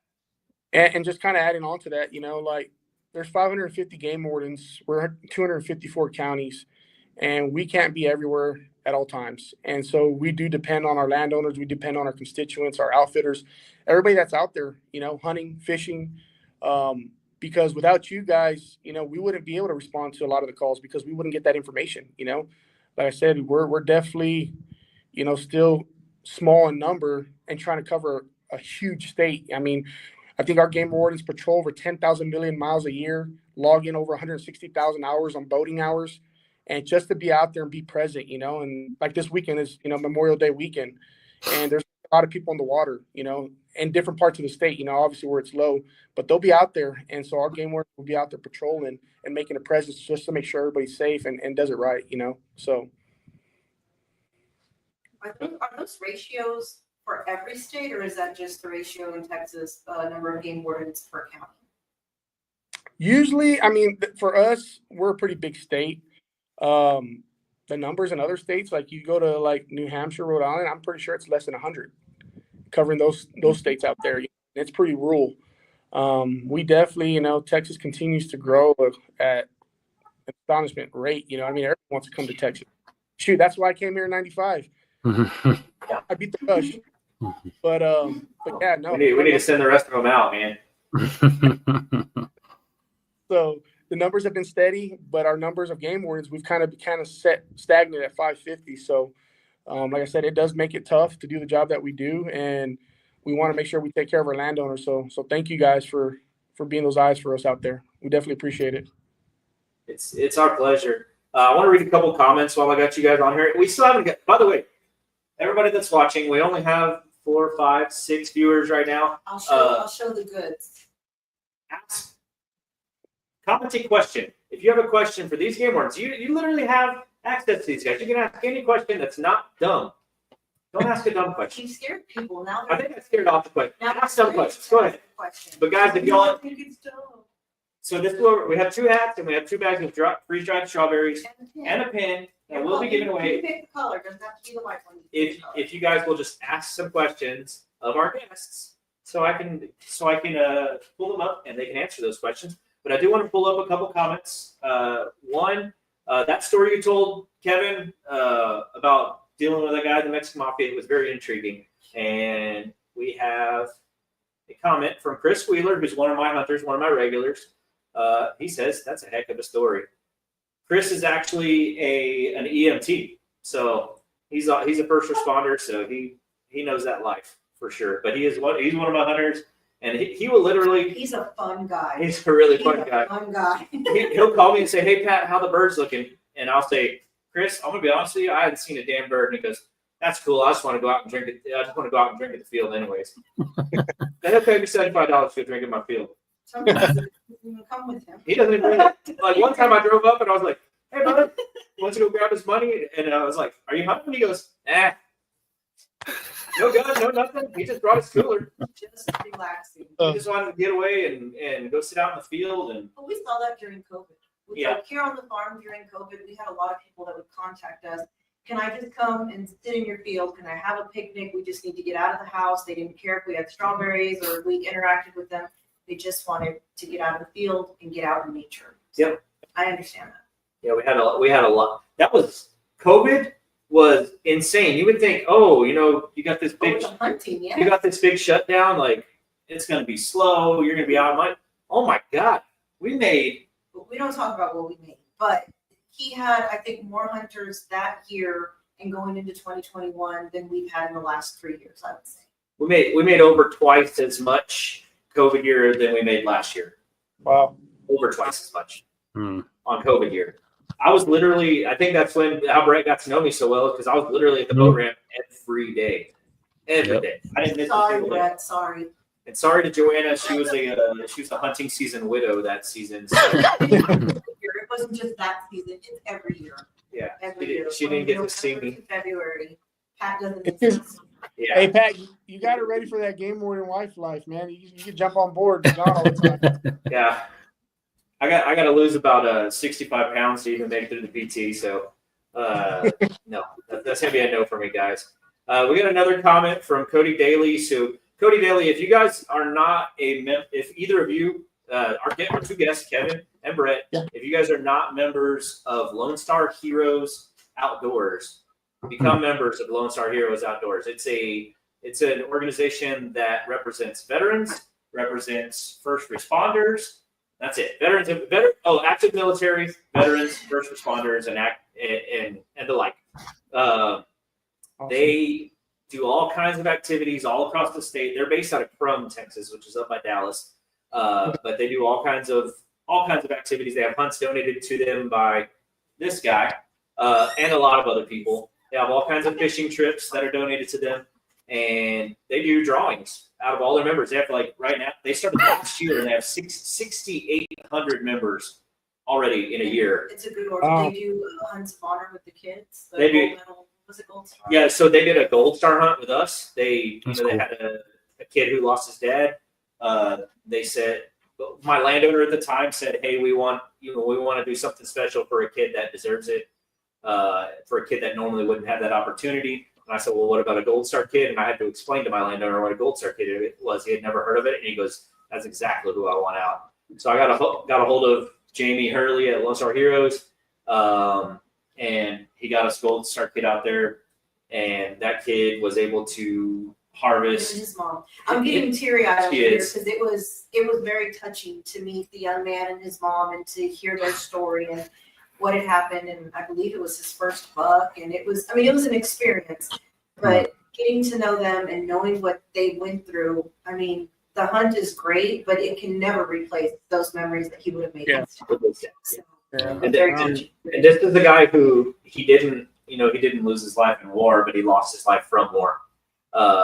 PTSD just took him to a bad place. And Lone Star Heroes, they are literally, their whole mission is therapy through the outdoors, getting people outdoors and using that outdoor experience as a therapy. So that brings me all the way around to, guys, both of y'all, and every game warden you know needs to join Lone Star Heroes. They'd be happy to have y'all. And Cody Daly is one of the team leads of Lone Star Heroes, and he says, "Hello, Duck Jesus and everyone. Lone Star Heroes, they call me Duck Jesus." I like it. That's awesome. Yeah, it's good, man. Jesus one day. I need to upload the picture of me dressed as Jesus. One year for Halloween, I dressed up as Jesus. This town is very Catholic, and that's where I'm going to leave it. It was not well got a received. lot of interesting looks. Dressed up as Jesus, cup of grape juice, loaf of bread in my hand, walking around town saying, "Hello, my children." It did not go over well, You're guys. just gonna Not at all. yeah. But hello to Cody, and then one more. Chris said too true. I guess he's talking about him coming out to relax. And Brian Bishop said, "What was the name of the book again?" And It is right here. here it is. Yeah, you got it. You can Here, I'll see let me pull it up. Oh, you got it. Yeah, the book is called Shadows Over Poteet By Bobby Denson. by Bobby Denson. Bobby Denson Jr. Bobby Denson Jr. And it can be found on Amazon. You can buy it on Amazon. It's $8. It's $8. I'm looking Awesome. forward to book 2. And by the way, it's Justin's book. Still hasn't come to pick it up. Yeah. Might want to come pick it up. If Justin doesn't come and pick it up, like I want that book. If Justin doesn't come and pick it up, and either of you guys want it, I will mail it to one of y'all if you'd like to read that book. So I think you would like that read. It's a pretty fun read. Guys, we're kind of running up on a wall to where we're going to have to do our giveaway, although nobody even Nobody has commented. questions because you scared them away. Yeah. But they did comment, so let's throw the comments. Yeah, we'll throw the comments in there. Ooh. But before we let you guys go, I want to go ahead and thank y'all very much, first of all, Thank you for what you're doing. Thank you for your service. thank you for your service. Thank you for serving Texas. Thank you for serving your community. Thank you for serving your country. Thank you for protecting our resources. And thank you for being a part of OGT and a part of Gear Up, which I know Gear Up, it fills a lot of gaps, typically. The gaps that would be left from state funding, that's the public funding that goes towards that. But I do want to ask both of you a question. You don't have to answer it exactly at the same time, but you can answer separately. I just want to ask a very simple question. What has been, and we'll go Kevin first, what has been your favorite thing about serving Texas in all of your professions? Man, that's easy. Pat, the people I get to meet, I get to meet people like you. Get to meet landowners.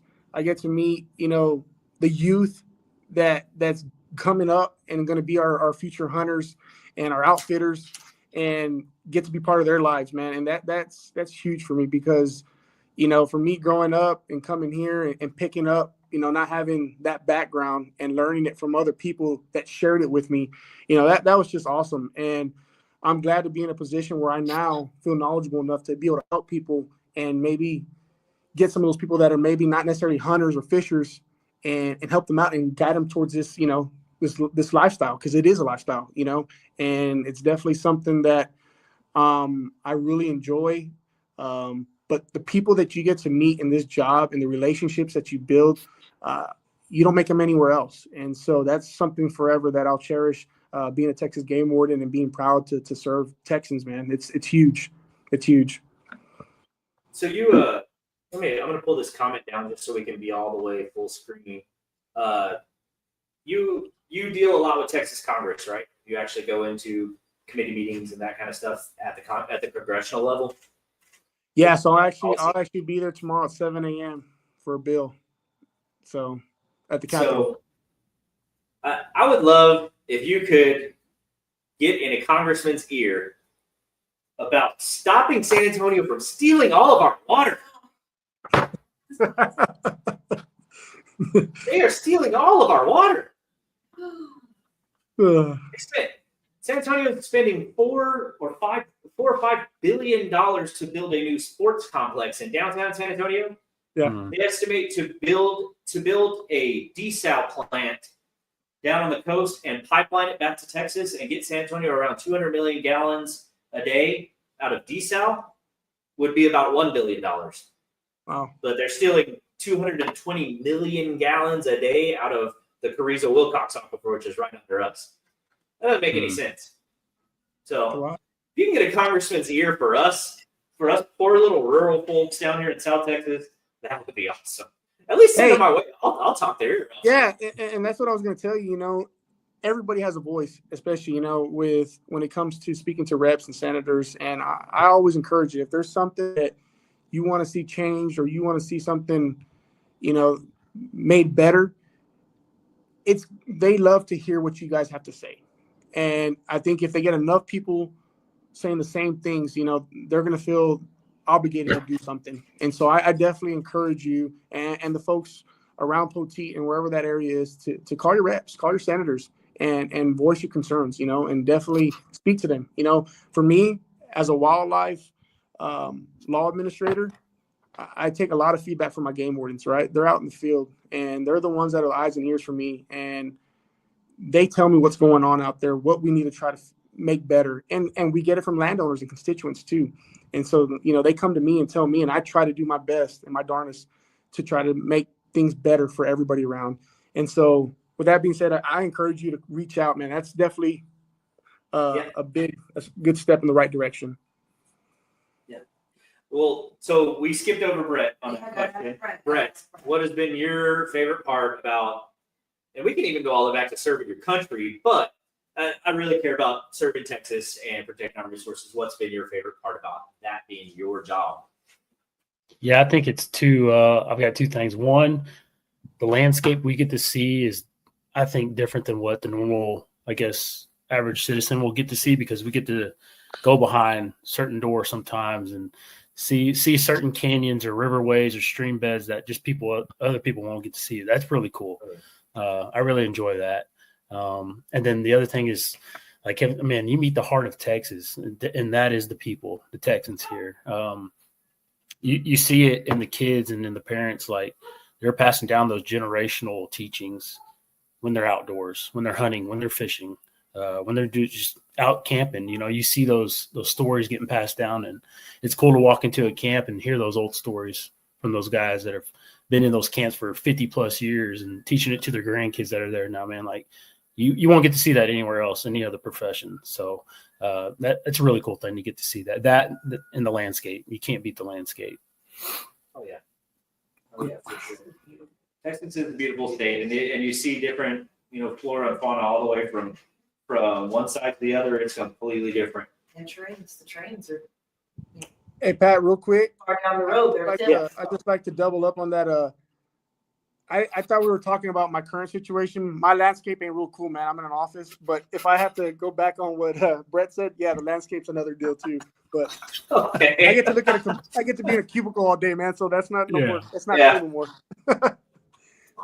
Well, we get to stare really closely at Strawberry Rose about 9 months out of the year, so it might be fun. I think it's fun. I love it. About 3 months out of the year, I get to wake my ass up early as hell and freeze it off as I go flying across the lake at 35 miles an hour. But that may not be happening this year. We'll see. We need a lot of rain to make it happen. Dude, but guys, Pat, yeah. I was going to say that some of the best strawberries I ever had were picked straight off of your farm when I took my kids there. That one, man, the sweetest. They were like the little ones too. I forget what you call them, but yeah, man, those are awesome. Probably the seascapes. Probably seascapes. That was it. Yep. Yep. You That's did my favorite strawberry by far. I love the Florida Pearl, but over all the varieties that we've tried, that we've grown, the seascape are my favorite. And we invited you down this year, Brett, and you did not come down. No. You could send them. Yeah, we could send you some freeze dried. Y'all want to try them? It doesn't taste like fresh, but they're good. That's awesome. But you guys are always welcome to come down to the farm, bring your family, come do UPIC, come visit us, and Come for the crawfish boil. yeah, come for the crawfish boil. It's usually first week of March. It's usually when we have it. It's the crawfish boil was awesome this year. We had a live band. We had our live singer, a live performer, Brody Rivers, and he was really good. And we cooked over 150 pounds of crawfish this year. Oh. It was a lot of crawfish. So I wish I could eat. yeah, because Good. I do want to pull something up real quick, and I want to invite you guys to this, especially Kevin, with you being so involved with OGT and Gear Up for Game Wardens. We're part of the Poteet Rotary, and we're going to be having an event on June 28th. And if you guys wanted to come and have a tent, just to kind of tell people, hey, this is what we do, or even participate in our event, we are doing a cornhole tournament. And I told Brett a little bit about this. We're doing a 50-50 charity cornhole tournament on June 28th. It'll be at the Poteet Rotary Building there in Poteet. It's $100 per team, $20 per lunch. It's going to be brisket sliders by Chef Ken. $20 for two. Yeah, $20 for both people to have brisket sliders. It's $20 per team by Smoking Ken's Barbecue, the best barbecue I've ever had in my life. There's all kinds of side pots. If you're not good at cornhole, wait, this way? Yeah, there we go. If you're not good at cornhole, we're doing side pots. So the fastest Elimination. the fastest win Okay. is going to get the fastest win will win a side pot by minutes and seconds. The longest loss by minutes and seconds will win a side pot, and the quickest to exit the tournament. If you lose, obviously somebody's going to lose 2 games and be out because it's double elimination. Any partner that's not good.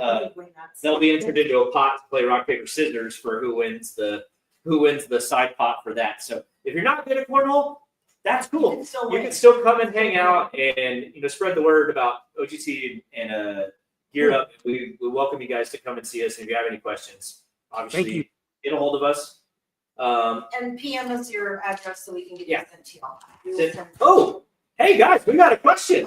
What's the question? Let's see if it's dumb or not.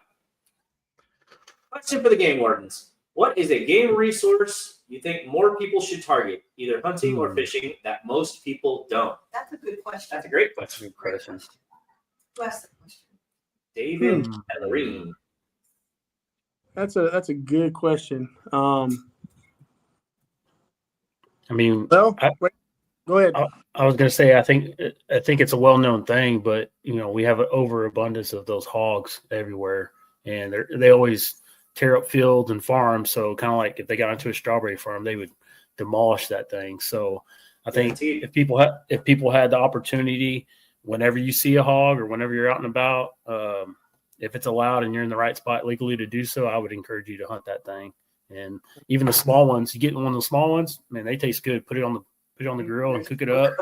I was about that the other day. They are so good. My answer for that, and I'm not even a game warden, but I'll answer that question. You can answer your own question. I didn't answer Oh, that. yes, you have. Triple tail. Triple tail is something that not enough people target, and man, those things are delicious and they're a fun fight. Javelina so that they don't scare me. Yeah. No, and one I'll add on there that's kind of been a real big contender is the Aldad species, man. They're blowing up. Oh, yeah. You're seeing them come out in the hill country, and these things are pushing out native species, the white-tailed deer, and posting up at these feeders and protein feeders. And, everybody's always targeting these trophy rams, right? But in order to stabilize their populations, I think you need to be like at 80% harvest. And with nobody harvesting ewes, the reproduction's outpacing harvest amounts. So those numbers it's blowing up. So definitely something that you might want to, if you see them, harvest them. They're an exotic. You can hunt them year round with a valid hunting license. So. We've had them down here. Yeah. It was about 6-7 years ago. And that was something I meant to talk to you guys about, but we're not going to have time to talk about. But I can literally tell you, Zach, you know Zach, Brett, one of our guides, he's guiding turkey hunts for me this year. And he, on a turkey hunt, he was guiding for his daughter. His daughter missed a gobbler twice in about a 10-minute. There, he got about 20 yards out. She missed twice. And they were like, he's like, okay, we're just going to wait around. We're going to wait around a little longer, and they'll come back around. And they waited about 30 minutes, and up out of the river came a beautiful 18-inch trophy black buck out of the Atascosa River. But remember, a while back, they were Audad. And we've had Audad all over our property. And some guy sent us pictures of an Audad just walking into his garage. So we don't know where they came from. Yeah. We have Sika that are walking around the property now, and we've seen Axis now, all the way down here in Poteet. So go figure. Awesome. But guys, I want to thank you very much for your time. Thank you for answering that one question. I'm sorry there wasn't more. But we are going to go to a commercial break. Y'all are welcome to head out. I thank you very, very much for your service, for your time, for everything that you do. And I hope that we can see you sometime. Come down to the farm. Come bring your family. Come see us. Definitely. Thank you guys. Talk to you, Pat. Appreciate it. No, not hook 'em. No.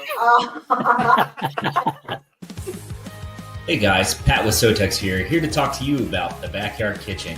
Located at 973 Avenue H in Poteet, Texas, the Backyard Kitchen has all kinds of crazy stuff going on. Make sure to book them for your next event or go see them. This week, Tuesday through Thursday, they have their family meal deal for just $24.99. You can get 4 cheeseburgers, 4 drinks, and 1 large family loaded fry. That's a steal of a deal. Go see them at the Backyard Kitchen.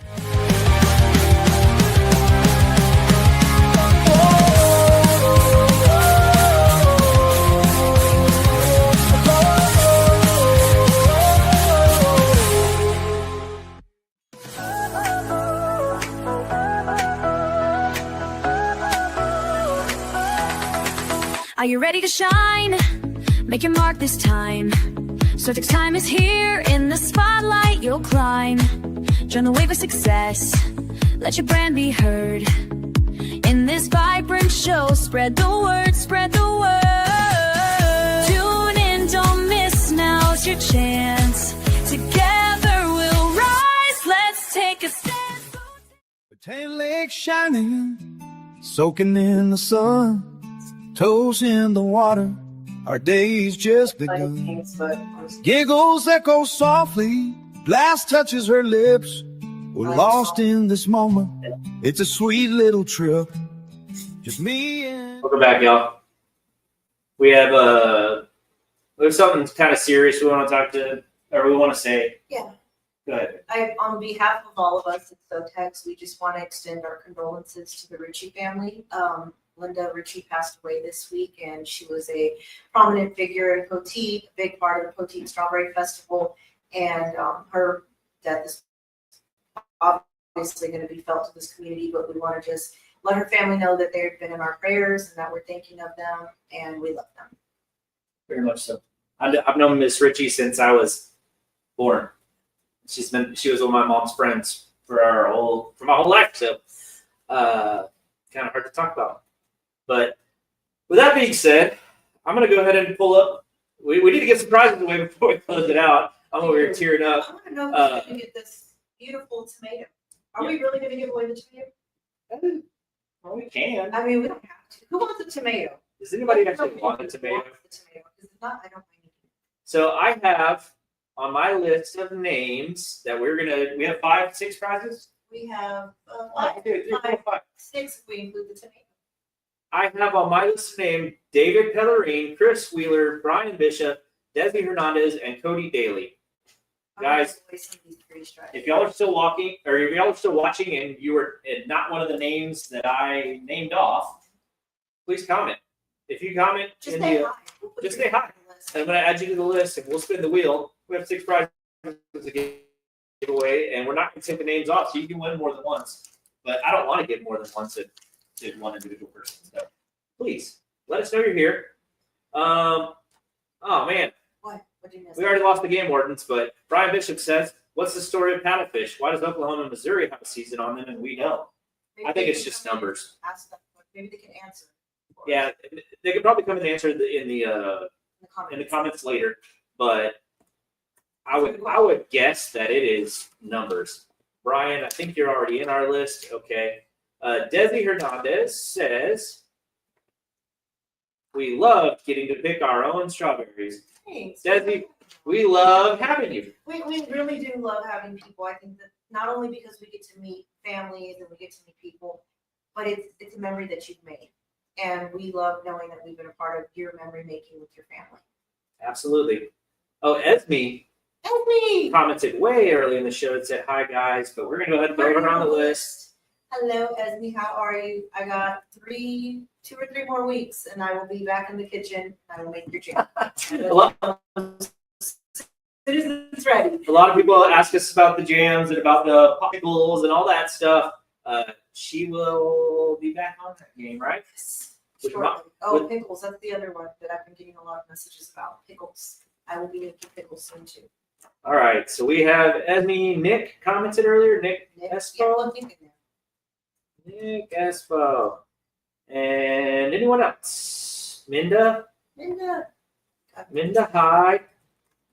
Minda, congratulations on your grandson Graduating from Awesome. high school. Yes.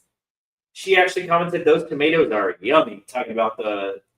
Does she want to win a tomato? Do you want to win a tomato? Should we give it away? Yes or no? We're gonna put. You let us know. We're gonna put Joe Garza III, my gig'em friend, who is in Hawaii right now. You don't deserve to win anything. You're having a great time. That was rude. Don't say that. Cody Daly, we got everybody on there. Anybody new? Oh, there we go. What is this? Doc and Audra. I cannot pronounce that name. It's Xenakis. Xenakis? I don't get probably, but I don't want to butcher it. All right, I'm just gonna put Doc and Audra on our list And guys, we gotta spin this wheel. We gotta spin this wheel ASAP because we are running out of time. Yeah. Anyone else? Any more comments? 5, 4, 3, 2, 1. Tell everybody about that story real quick. About what story? 5, 4. Oh my God. Oh, so the other night, I'm sound asleep, off in dreamland. All of a sudden, Pat yells, 5! Scared me.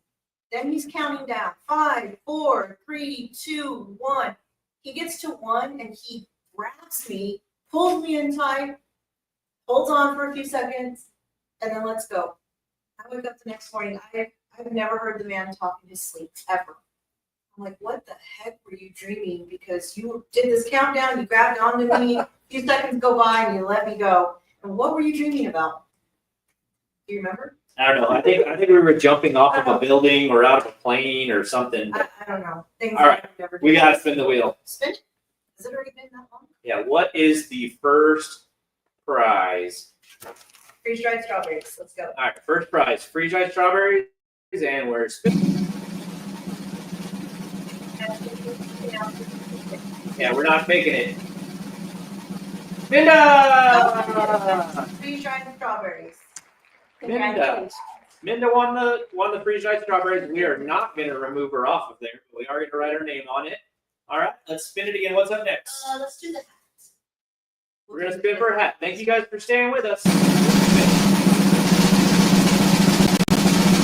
Camo hat. Brian Bishop. I'm just gonna write it over here. So Brian Bishop, you won the Camo SoTex Outdoors hat. Congratulations. all right. What's the next prize? What's a pin? We're spinning for this little pin.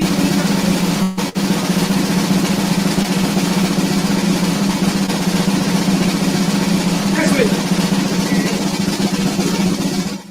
Come hang out with us.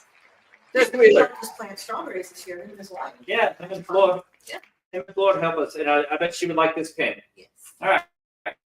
What's up Let's next? do the other.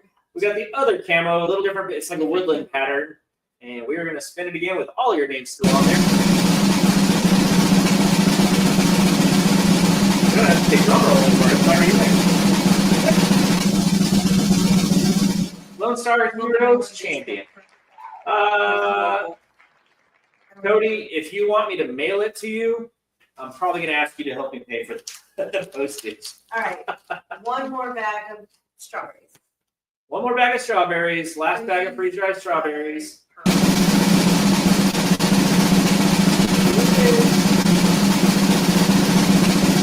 And I got 2 little snacks. All right. We doing tomato or not? we're going to do the tomato. We did the tomato. All right. You One can donate it back to the growers. tomato. Here we go.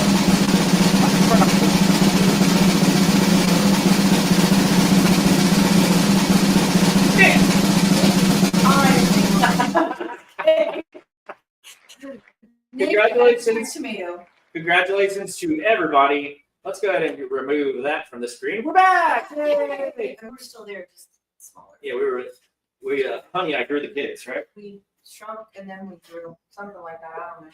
But guys, I want to thank you from the bottom of our hearts for coming to watch us tonight. Thank you for watching our interview with the Game Wardens. Thank you to the Backyard Kitchen for sponsoring us this Oh, yeah. week and for delivering dinner for my baby. We have to say one more time, thank you to our sponsors, Backyard Kitchen. They are located at 957 Avenue H in Poteet, Texas. They deliver and they have delicious cheeseburgers. Their family combo right now is 5 cheeseburgers, a specialty fry, and 4 cheeseburgers, 4 cheeseburgers. a specialty fry, 4 drinks for $24.99. Steal of a deal.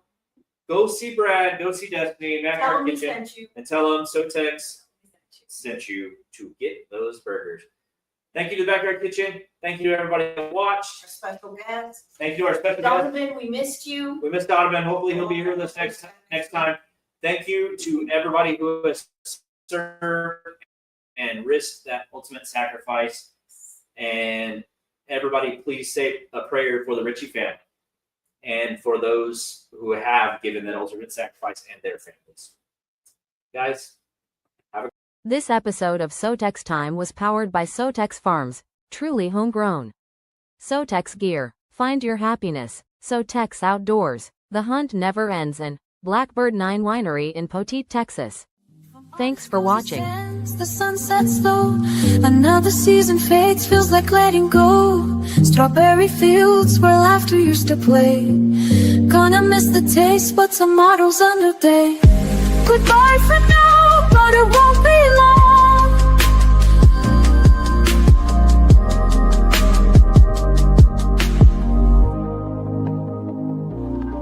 So here's to the fruit, the juice in our veins. Even as we bid farewell, love remains. Next season will come, as sure as the sun. Goodbye to the berries, but we've just begun.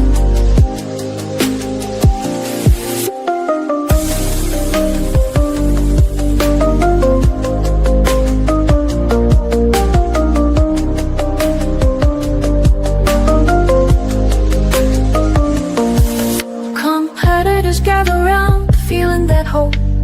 Auction day shine bright, you learn how to cope. Trophies and ribbons, a crown on each head. But it's bittersweet, as the last ones are fed. The sweet sap lingers, memories stay strong. So here's to the fruit, the juice in our veins.